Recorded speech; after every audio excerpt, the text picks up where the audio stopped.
Hello, everyone. Welcome to another episode of our webinar series, Tawheed, Spiritual Unity of the Three Principles. And today we have a really special guest, Ray Lewis. And Ray is an experienced three principle facilitator, life coach, and ordained minister.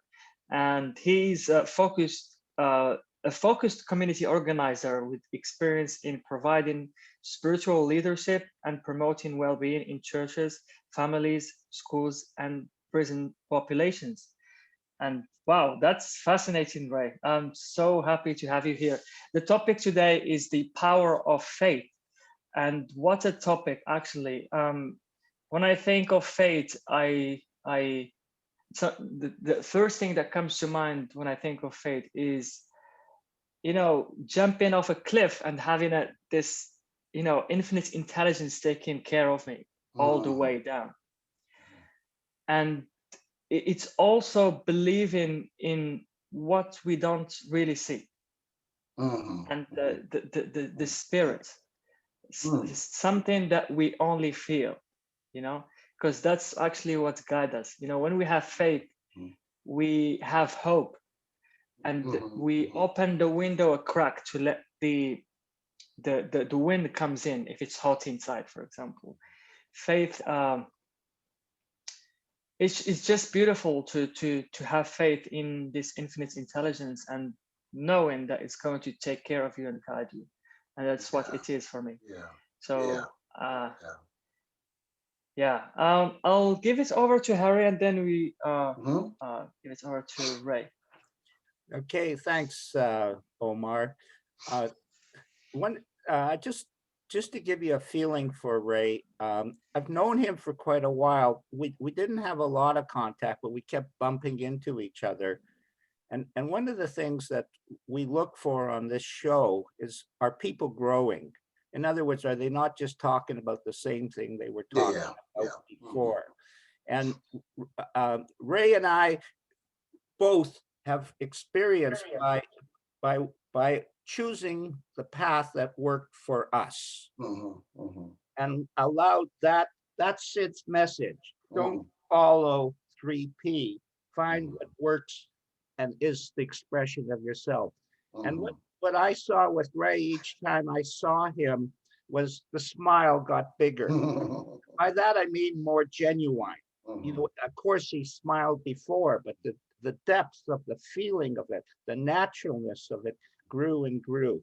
That attracted me because I like that type of feeling and the originality. He's not talking from a book, even though he's an ordained minister. He's talking from his heart and from what he has experienced. And this topic fits so well, Ray, with the Tawheed means spiritual unity. And and within that context, we've tried to pick topics that will appeal to more of the spiritual nature of the Muslim community and people who are interested in that type of feeling. So as you mentioned, the universal love versus personal love topic was well received. Yes. And the power of faith is, as you noted, is continuing with that theme. So I'm quite interested to see where we go with it. And what Omar said, faith deals with the unknown. Yes. That's the topic that I believe Muhammad, when he was teaching his people, topics like that, were the origin of psychology, not the present form of it, where it came from originally, an understanding. He would talk about faith. Sid talked about faith and and the power of that. And we all know it works, but Ray, do we understand it? Yeah. So with that, maybe you could just go wherever you feel like, and then we'll ask the others to participate as well. Okay. Well, it's certainly good to be on the screen, to share the screen with you guys and gals. Wendy, which is a dear friend of mine. So glad I met her. All right. Yeah, Omar, tough subject, a lot of depth. Uh, I don't claim to know, but an inkling of what faith is and kind of what it means to me and how my faith is expressed in the world in which I live and see. So I like what you said about it's a hope. It's, you can't see faith, but it's driven by the undergirding of faith is hope. There's always a object to direct your faith to, whether it be, just the overall intelligence of the universe, which I choose to call God. I feel more comfortable talking about it from that perspective because of my background and my unique experience or that, that I had in 1979. I'll talk a little bit about that too, but uh, I guess, coming from a place of faith or Christianity or religion, and then being exposed to the principles as expressed by Sid Banks uh, was really thrilling to understand. At the level that I understood, it was just really, really thrilling. But my problem was trying to express the nature of the principles to my Christian folks sound humanistic. Trying to talk about uh, my faith to a lot of the three principles people came off as preachy. So, I always live with that tension. I live with that tension. Uh, the moment I understood the principles, as expressed by Sid Banks, gave me a wonderful language to use to help me to communicate with people like you. And I rushed back to my church family, my religious family, to tell them what I had found, Harry. And they wasn't having any parts of it. Of course. Any parts. Of course. They couldn't uh, compartmentalize it. They had nowhere to put it. And to them, it seemed like a diversion from the real faith, faith in God, faith in Christ, So I stopped using the language, Thomas. I just stopped using mind, thought, consciousness. And I start exercising, just the natural gift of it, from what I understood. And I saw changes in my own personal life, and especially in the way that I delivered my faith message. It just all changed.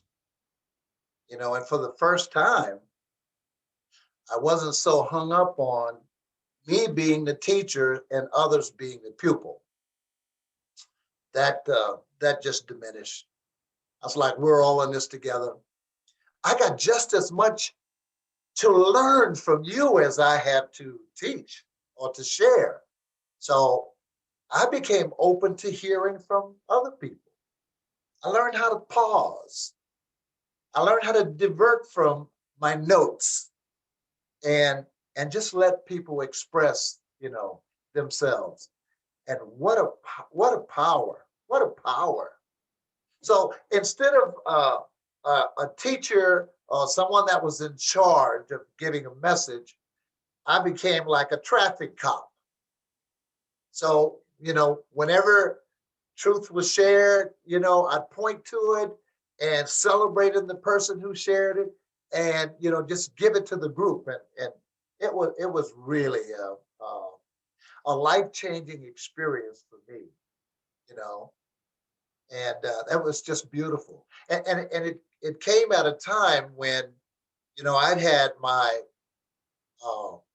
moment of clarity in 1979.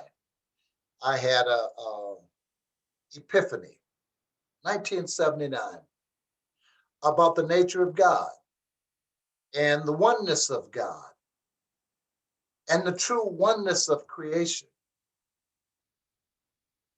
And I discovered a faith that enabled me to live life different, in community.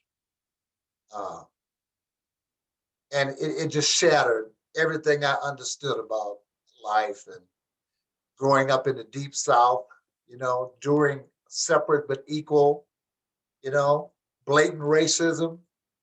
It provided a healing for me that was absolutely life-changing. So it's been a good faith walk. It really has.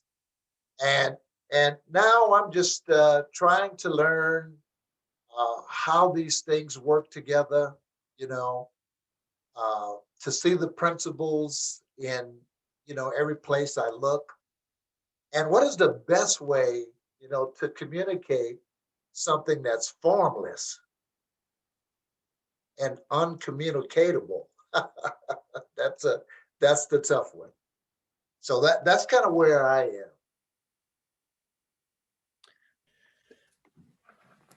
That's interesting because it's the same walk I had when I walked into the indigenous community and saw the mystical way that they saw life. And then how could I bring the insight that I had within it and bring those two worlds together? Yes. And Ray, it took me 15, 20, 25 years. Yes. Where all of a sudden I saw it was the same thing. What happened there? Yeah. So when that happened, it meant that when I was doing a pipe ceremony, or when you're doing your ordained minister thing, it's no different than when I'm doing a presentation to 3P. Yes. And at that point, I became just Harry. Yes. It seemed to be good. It seemed to be the only thing that really worked. And all the other effort that I put into it diluted the message, diluted the truth. And when that oneness came in, I didn't care that people in 3P didn't understand what I was talking about. Didn't care anymore because it didn't matter, because I was bringing the teaching with me in a different way, more in silence. So I was able to walk on both sides of the fence. Yes. And it turned out the obstacle was my own beliefs. Yeah, absolutely. Yeah. I think that we all live in such disguises all the time. And the only moment of authenticity is when we relax and allow, the strength of the principles to flow through us and to others. That's when the mask comes off, for a moment, And when we live in that kind of clarity, our hearts touch, then it doesn't matter what color you are, your class or economic status. None of that really matters. We had a book club, Harry, in the Midwest. I lived in Des Moines, Iowa for over 30 years. And we had a book club using the Missing Link book, the only book we used since 2005 until 2016. And we made a point of not allowing people to introduce their positions, their vocation when they came in the room. Just tell us who you are, how you got here, maybe, what do you find fascinating?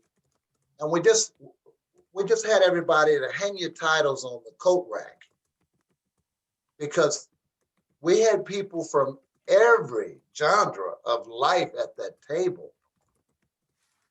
And we wanted to keep that feeling, right? We don't want anybody to upstage what we're trying to do because they had a doctorate before their name, because none of that mattered at that table. And we found that wisdom flowed from each and every person that was at that table, whether they had a practice or not. You know, we just got blessed when you give people space to talk.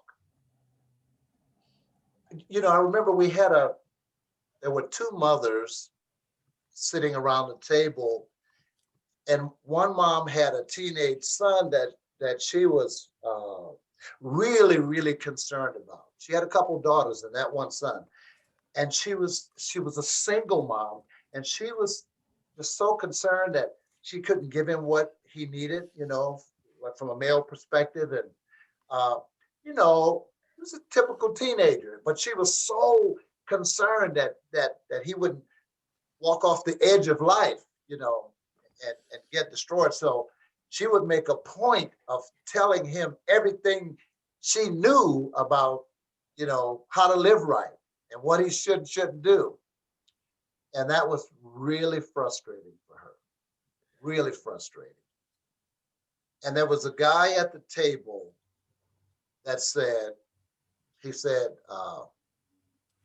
truth spoken before its time is just like a lie. Ooh. And everybody like, wait. What you just said? He says, yeah, truth spoken before its time is just like a lie. In other words, he's not hearing you because he's not in a place to hear you yet. And we said, say more about that. Say more about that. He said, I put it this way. He said, you can give a baby milk. That baby will grow and develop. Feed that little baby meat and you could kill it. It's not because meat's bad, because the baby's not ready for it. And we're like, oh my God, that was just, you know, he just blew everybody away. And you could see the mother exhaling, you know. You know, she said, oh, thank you. Thank you. You know, there were a lot of clinicians at the table and people said, you have a practice? He's like, you know, like, what's that? Right? Listen, he was homeless. He lived in the neighborhood next to my job. I took him to my house to give him, you know, I took a bath and gave him some clothes and, you know, just kind of present him to the group that I invited him. And the direction of the group came through him. The wisdom of the group flowed through him. Isn't that wonderful? And he left and went right back out to the neighborhood in the tent he lives in the community. But that is the wonder. That is the wonder. You know, as Sid says, that there's no one that intelligent or inspiring than anybody else, that we all have that wonderful gift from above, right? And can be expressed to us at any time, at any time. Yeah, that was interesting.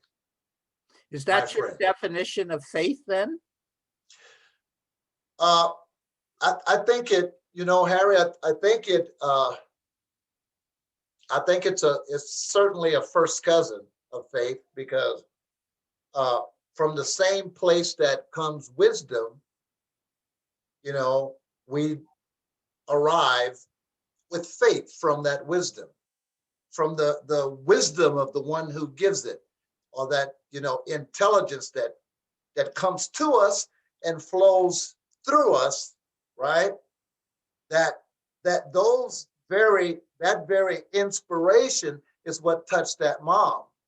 And it certainly gave her, Omar, it gave her hope, right?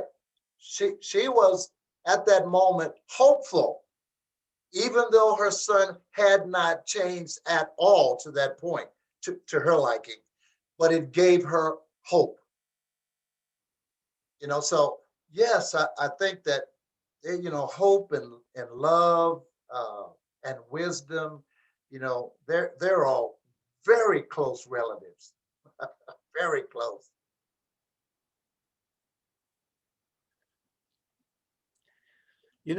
It's interesting what you're saying. When you were telling this story, I could see faith.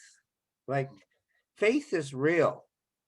It's not even though it's unknown in the sense that we cannot actually, but we can see it or feel it.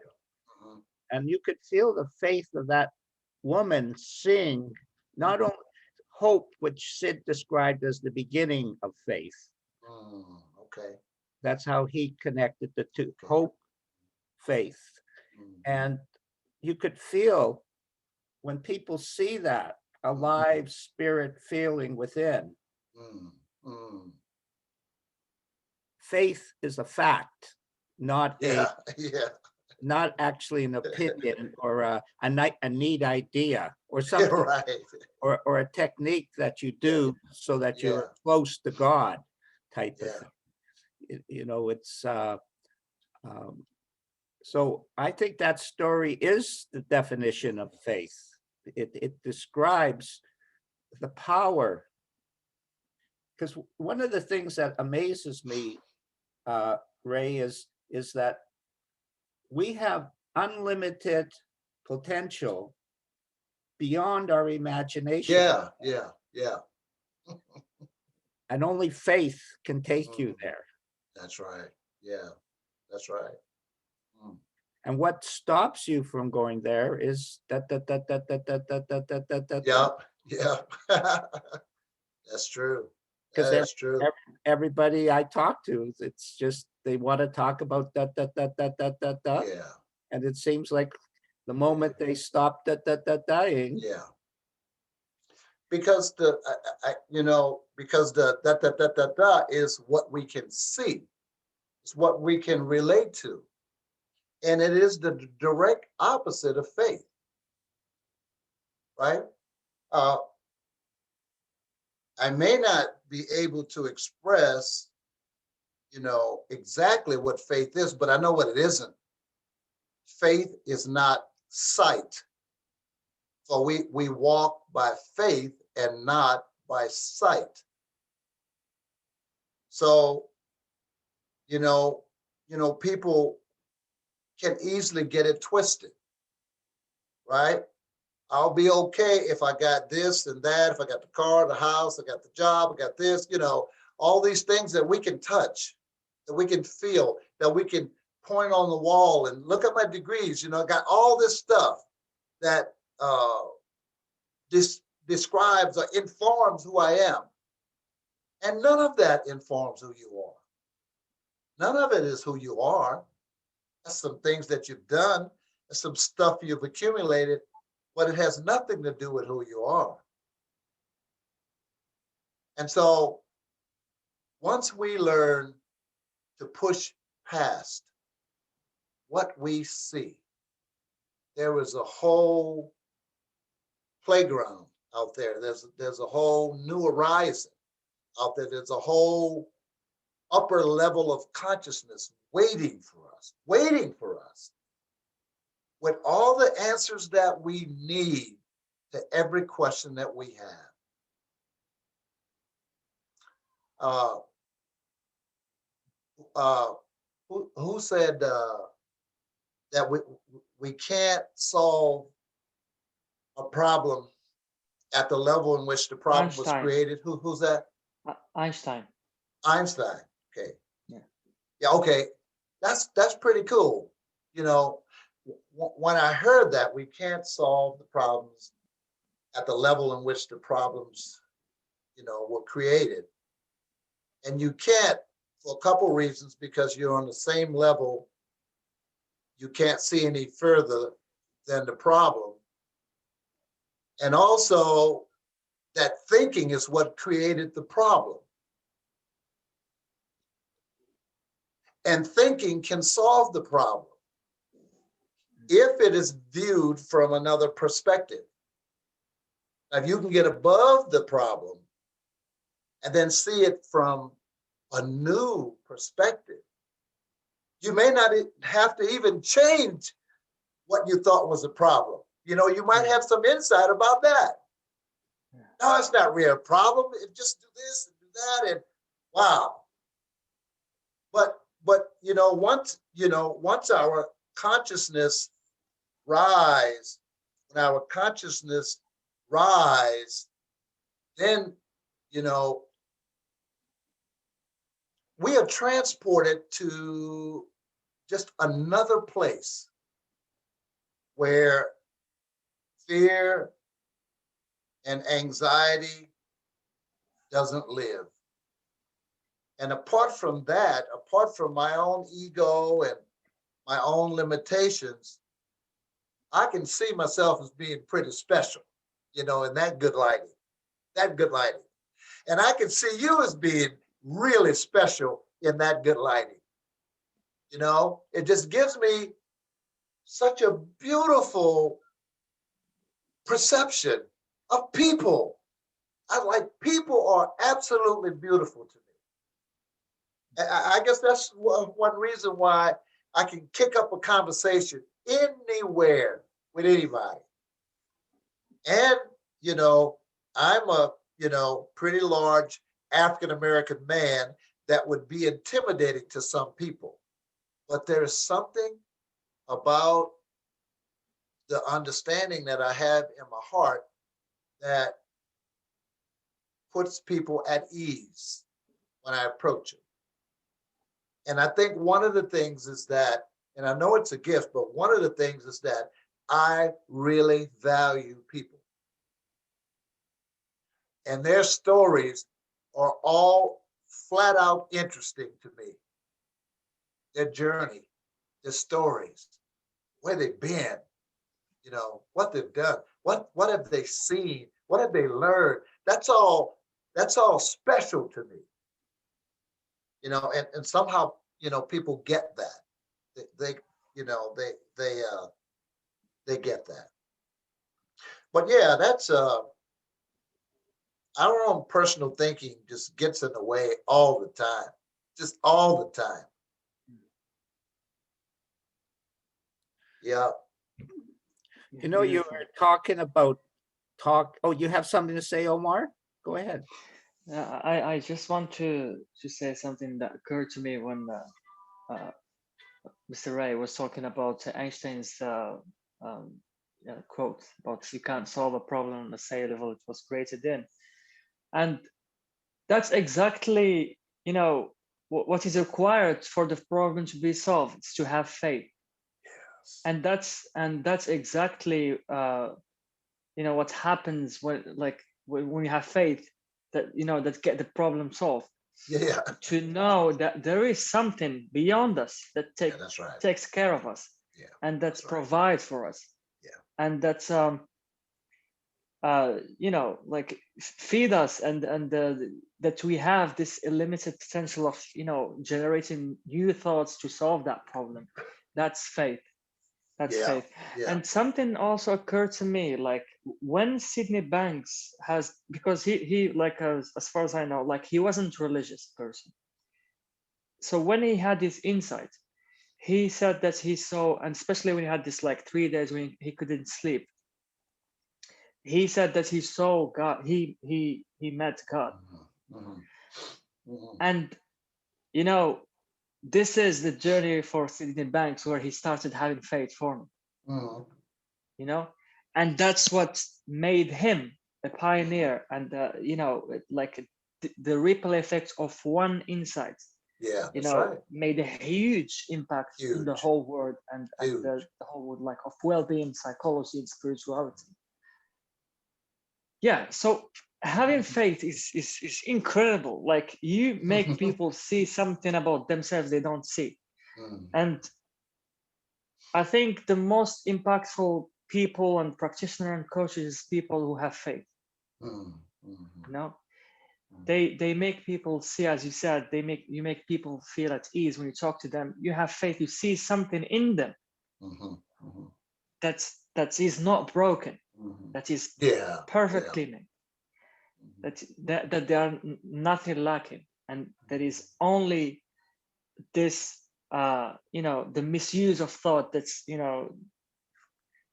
play at us games, and we don't see, we get caught up in it, and then again, faith, I know this is only my thinking, like I mean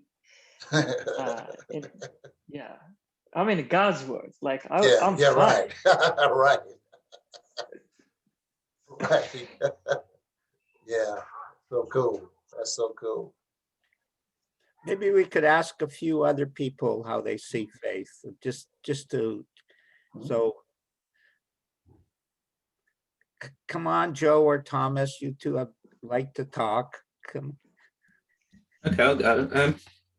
Yeah, I mean, the way I kind of see it, it's a knowing, but it's that knowing with a capital K, and it goes beyond the little mind, the intellect, and it's kind of when you you touch that feeling inside of you, and you realize who you truly are, and it's that light within you that you shine onto the world or onto something or onto someone else, and it's kind of when your spirit awakens and who you are, and it's kind of like the example I had was like my dad had heart bypass, and he was in a coma, and the hospital called and said, like, get up here quick, and like my mum prayed, and like they kind of thought that was it for him, and he actually recovered, and the doctors couldn't believe it, and they said it was a miracle.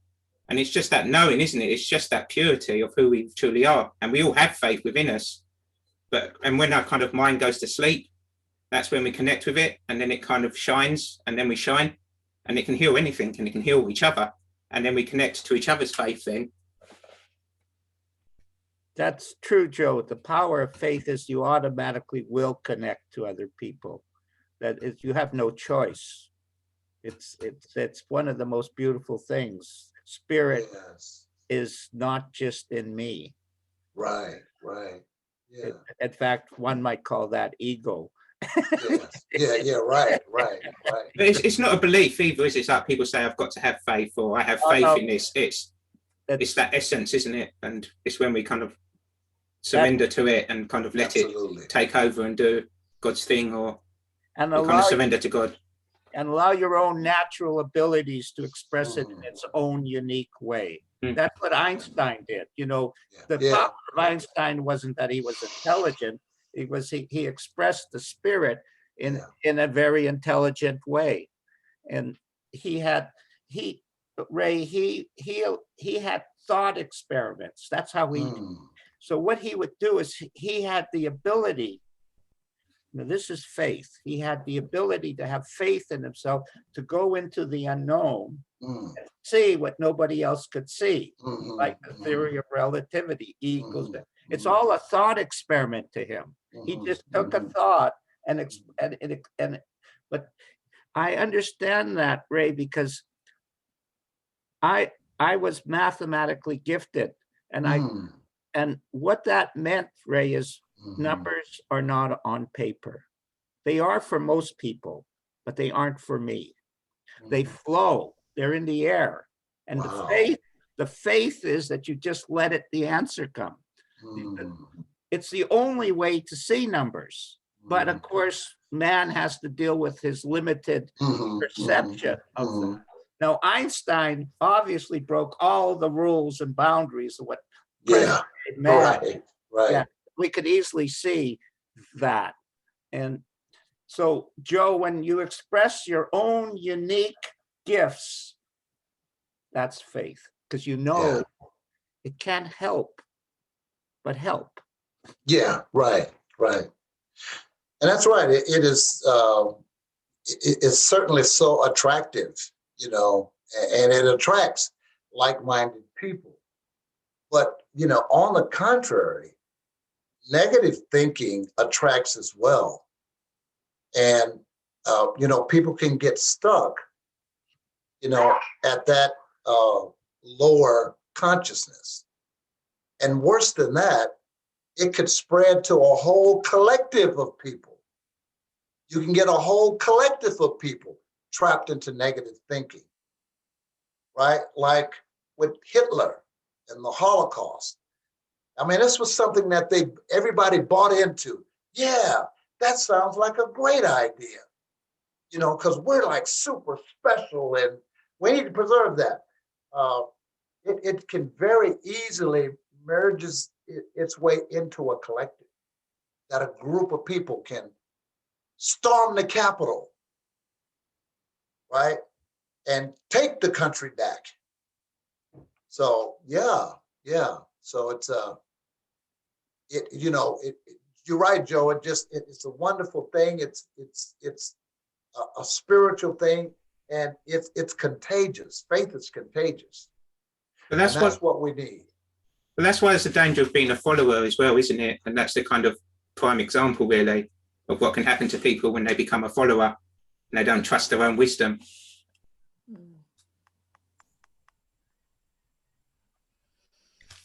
Because, you know, I remember some people will ask, what are you doing here? Why did you come to the Capitol?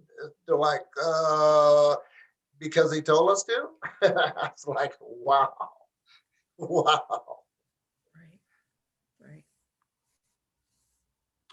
And you bring up a very mighty point, actually, Ray. Faith is, you have faith in God or Spirit or Allah, and it supersedes what other ordinary people are talking about. You have to trust. If you cannot trust your own intuitive mind, your own intuitive feelings, you're a follower. And that nothing Sid hated more than that.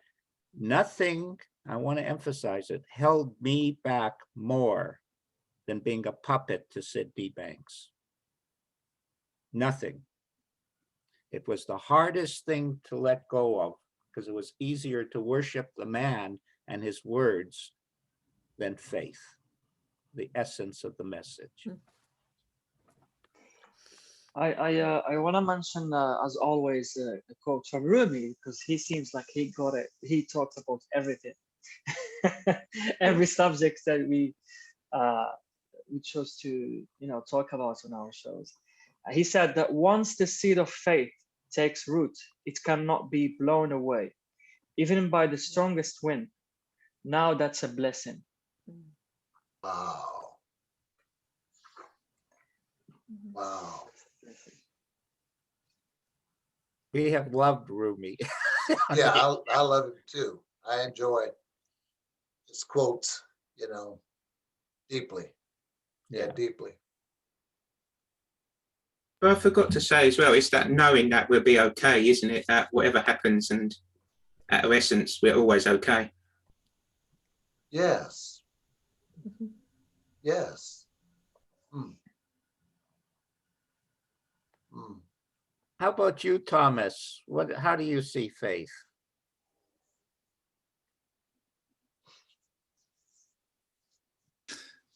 Yes, so much is going on. Thank you so much for being here, Mr. Lewis, and all of you. There's something that really stood out for me. It was like truth spoken before its time is just as a lie. No, I'm just sitting with that. It something really hit me deeply. And so I guess what you're speaking to is like really being seen, being listened to, getting curious about other people, connecting with humans. And like a song that's like been going on repeat the last couple of weeks for me is Never Gonna Break My Faith with Aretha Franklin. And I got so like, the video just hit me. That's how I would like see faith, just through times, through all the injustice, through all things in form that it's like so unfair. Keep on just,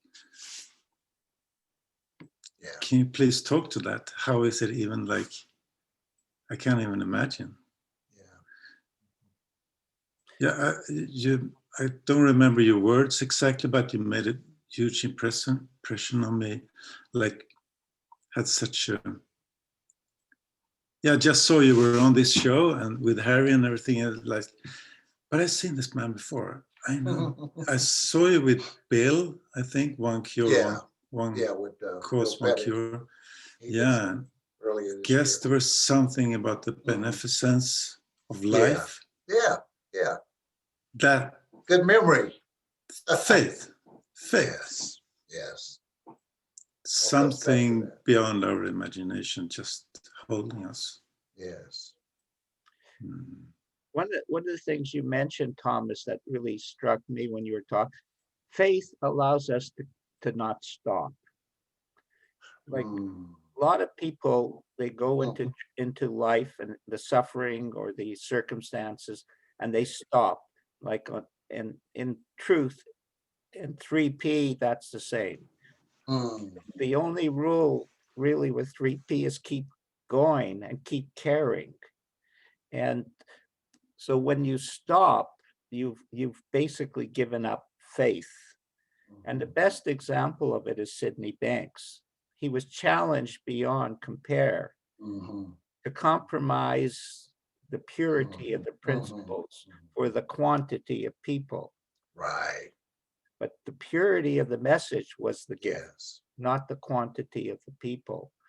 And he was challenged all the time.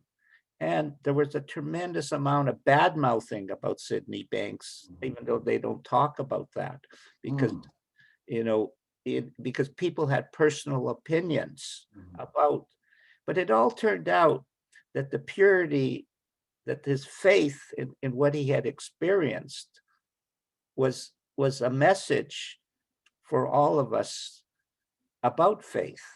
To like, and I know for myself, if I did not have the insight that Ray talked about what he had in 1979, I would have stopped. Yes. Yes. I wouldn't have had the understanding of or the faith. Yes. I absolutely wouldn't have made it, Ray. I got you. I got you. I got you. Yeah, it's the, and that's the lesson for all of us. Just keep moving. Just keep moving ahead. It's going to work out, guys. Guaranteed, by the way. Yes. Yes. Money back guarantee. I'll give you double what I charged you. I know, right? Yeah. Yes, absolutely. Something that occurred to me, a metaphor about, you know, faith. It could be seen as the insights train station, waiting for, you know, for the trains of insights. You don't know where the train gonna come, but you know, you have faith. Yeah. You're there. It's gonna it's gonna come. It'll show up. It will show up. Yeah. And it's there. It's always there. Absolutely. You know, absolutely. Yeah. You know, if people lived more by faith, then we wouldn't have to depend on the things that we make up in life about our importance or our survival.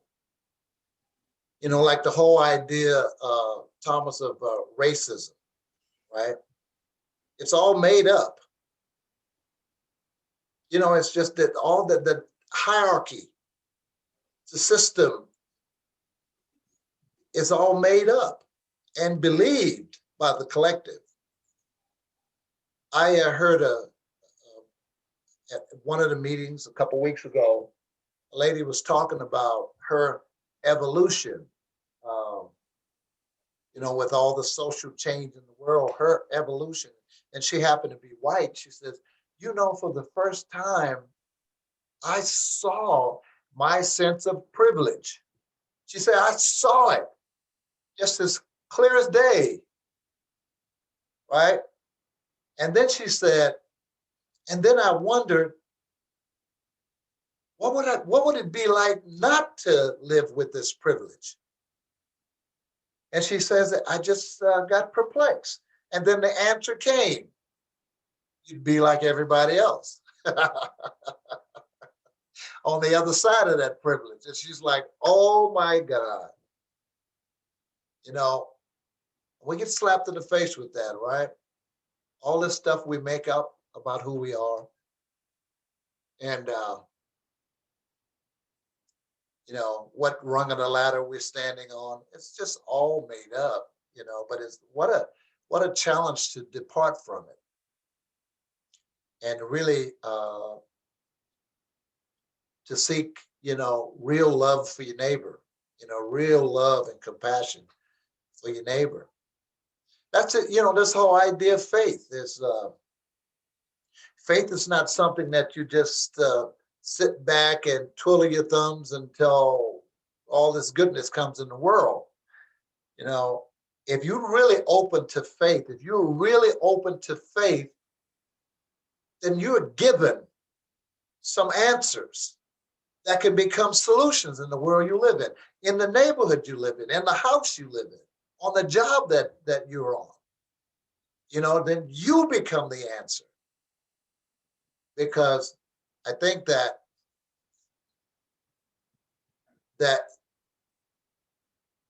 we can all have faith, but the deepest expression of faith is how it's seen in community, right? That you know, after having this faith in God, how does it affect the community you live in? What's your neighbor saying about your faith? Children, the family. Is it faith that has action to it? Oh yeah, I know Dad believes because he does, you know, you move to action. You know, I you know, when I first got exposed to the principles, and somewhere I got this, that was before I met Roger Mills, you know, and the wonderful work that he does, but somehow I got the sense that it was all about you being able to live a good life, to live a comfortable life, to live a life where you're not driven by your thinking, you know, just to be free from that, to live a good life. And I thought, boy, there's got to be more. That's good, but it's got to be more. If people found out about the scriptures and about the principles, and they went off somewhere in the wilderness to live, they'll probably be better than they were, because their thinking wouldn't drive them as much, you know. But how much better would they be in community, a person like that? I would love a person like that to be my neighbor, live next door to me. It has to be expressed in community. You know, when insight comes to us, it drops into our souls. It's on the inside. It's in us.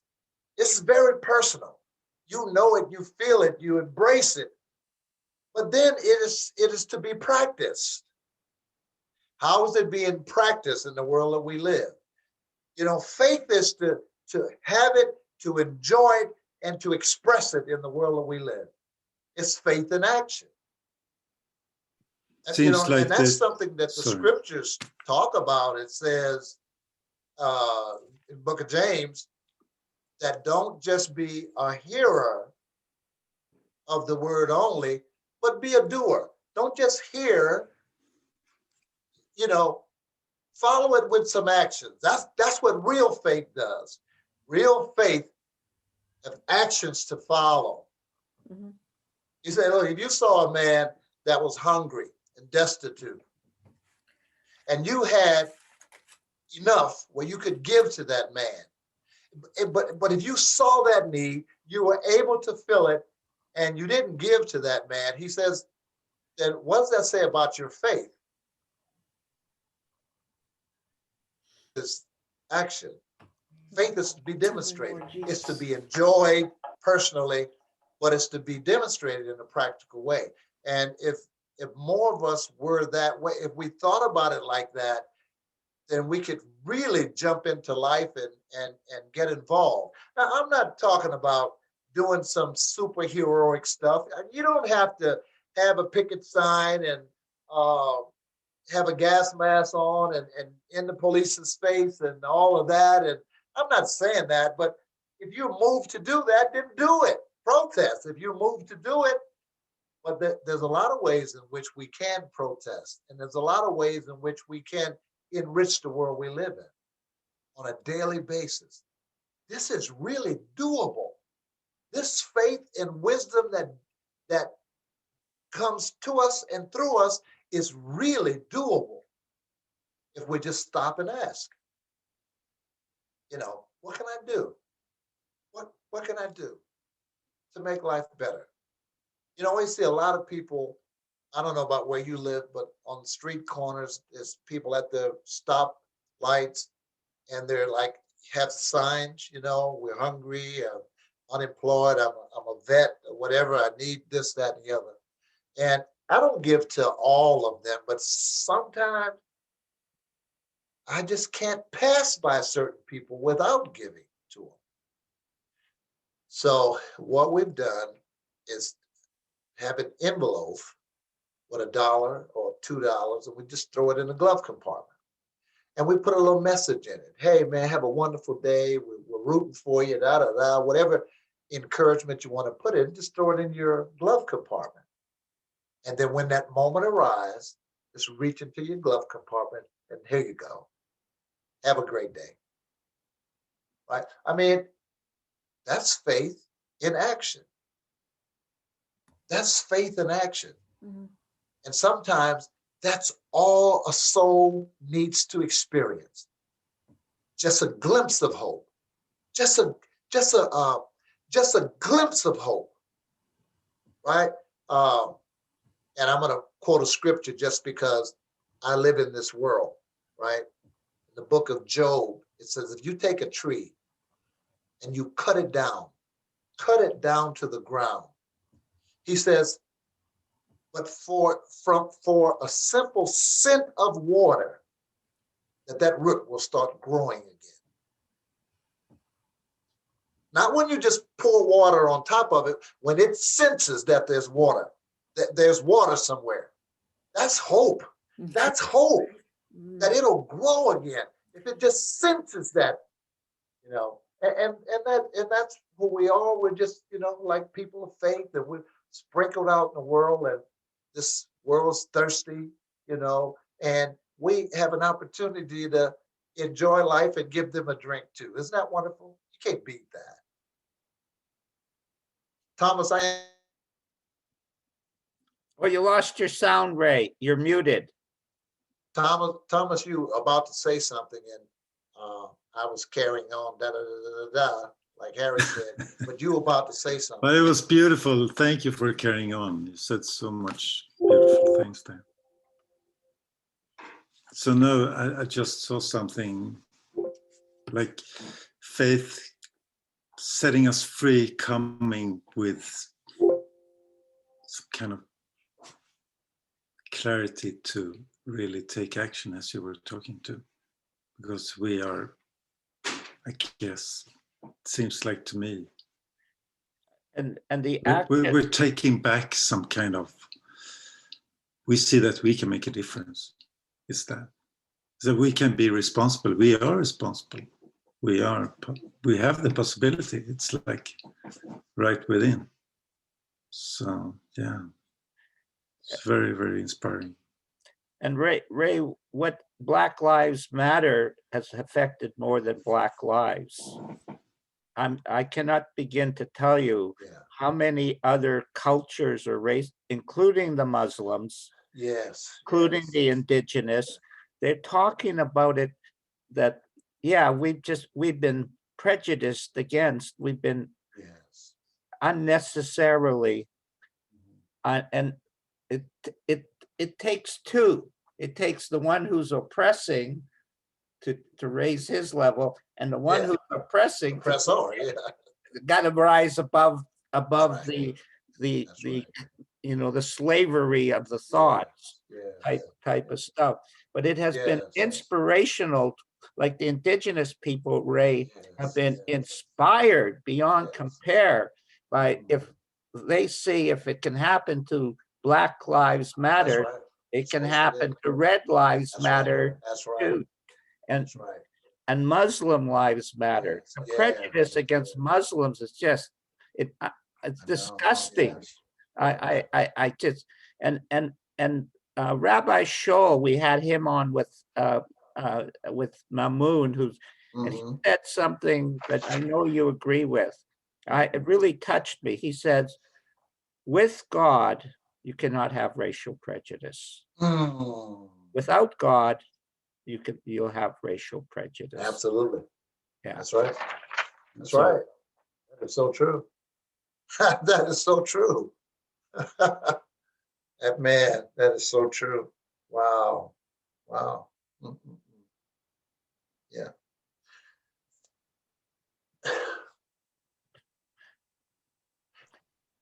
I guess it's the activist part of me that I've never been comfortable sitting on the bench. Uh, you know, you're on the field. yeah. I'm an old athlete. I got all the wounds and surgeries to prove it. But uh, uh, I was just never comfortable sitting on the bench. I've always wanted to get in the game. Yeah, I'm gonna get crushed up or broken up a bit, but nothing beats being in the game. I got a buddy here. He's 10 years older than me. I'm 66. He's 10 years older. We go hiking, and we went up to Crowder Mountains, and there's a sign that said, caution. And we were on the most strenuous trail. It says serious bodily injury or maybe death can occur, beyond this point. Now, where did I want to go? Beyond that point. And we skimmied up the face of rocks and, avoided the cliffs and all kinds of stuff where it had no trail. It was just red paint on a dot on the trees to show you where to go. But when we got up to the top, I had my binoculars and just looking out.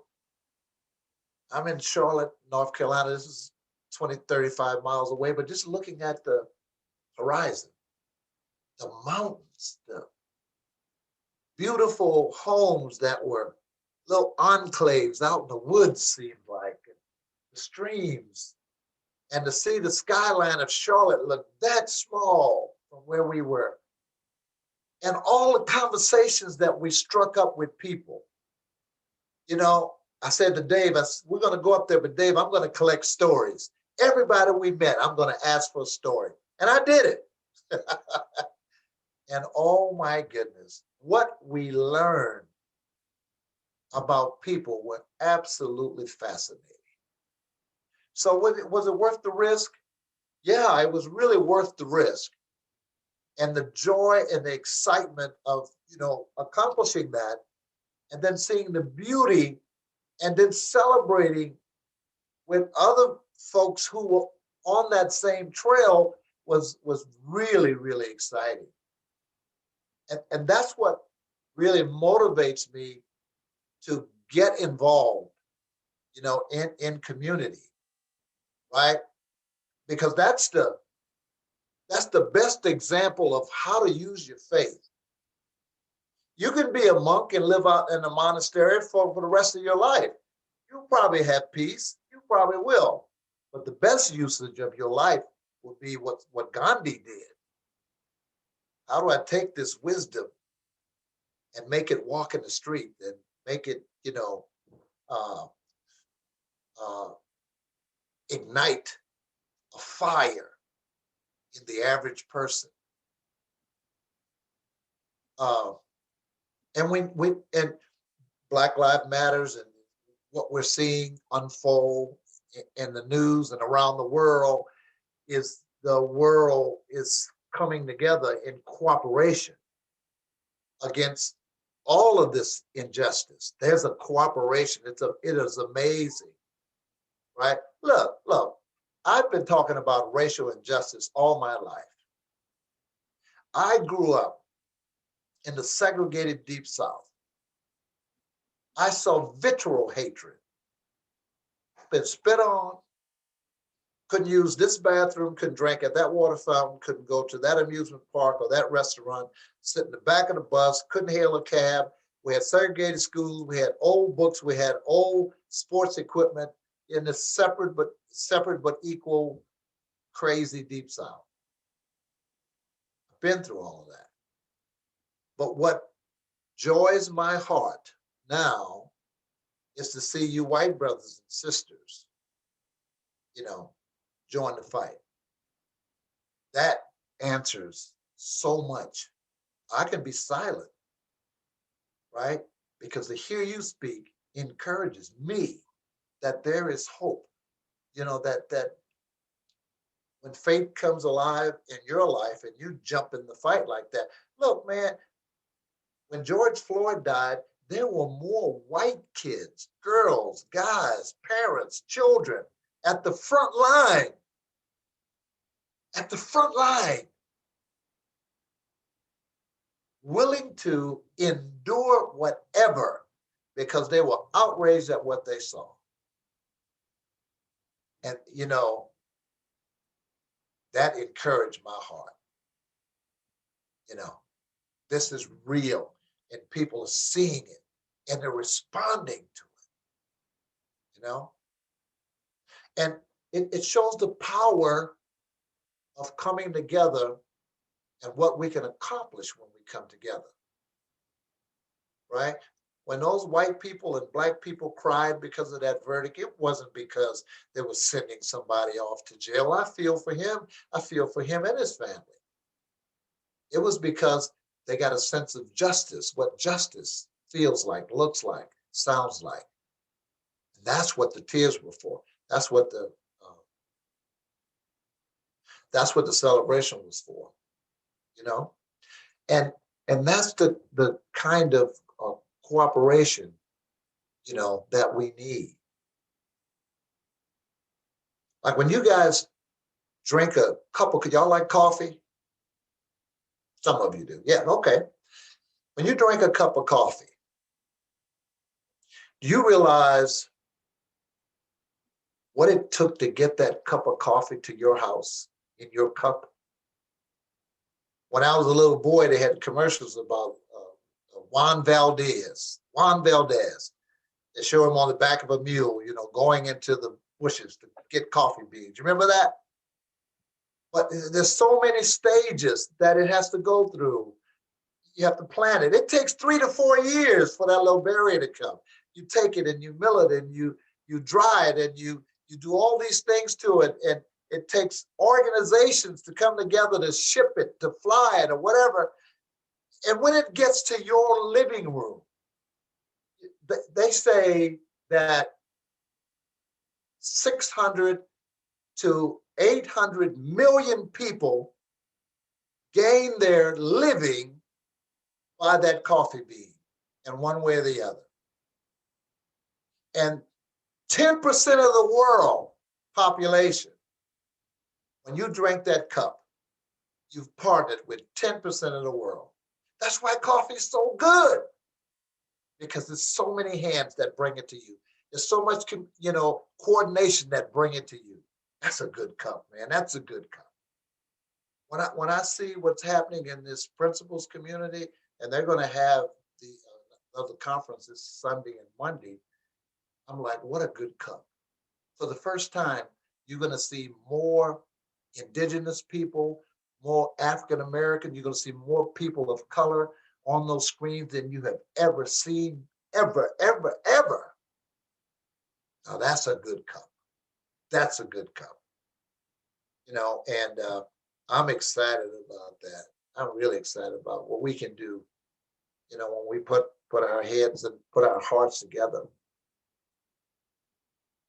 Well, that seems like a good place for us to put our cups together and and say thank you, Ray, for that incredible metaphor. It's correct, of course. It's love, Ray. It's love, and we can't have too much love. It's a favorite saying of mine. That's right. That's right. You can't have And too much love. there's an emergence happening, Yeah. and it enriches all of us. Yeah. All of Yeah. us. Well, yeah. Thank you guys. Beautiful. It's a real joy to be here. Yeah. Yeah, thank you. Thank you. Thank you. A good place to end it. So thank you, Ray, Welcome. for accepting our invitation and Yeah, absolutely. sharing with us your wisdom. It's Yeah. been Thanks for absolute inviting me. pleasure Thank to you. But Appreciate you it. could be more listen to you. Right. You could express. You don't have to Right. be so quiet about Now, I know I'm too quiet. what I can say now is I have faith. Yeah. Yeah. All right, guys. Thank you thank so you. much. Hey, let's talk offline someday, Harry, Omar, whoever's driving this, and so I can get a better feel. I went on YouTube and I saw, a lot of sessions on addiction and different other things. So I just like to know what's the scope of, what you guys are doing. Well, So it's an organic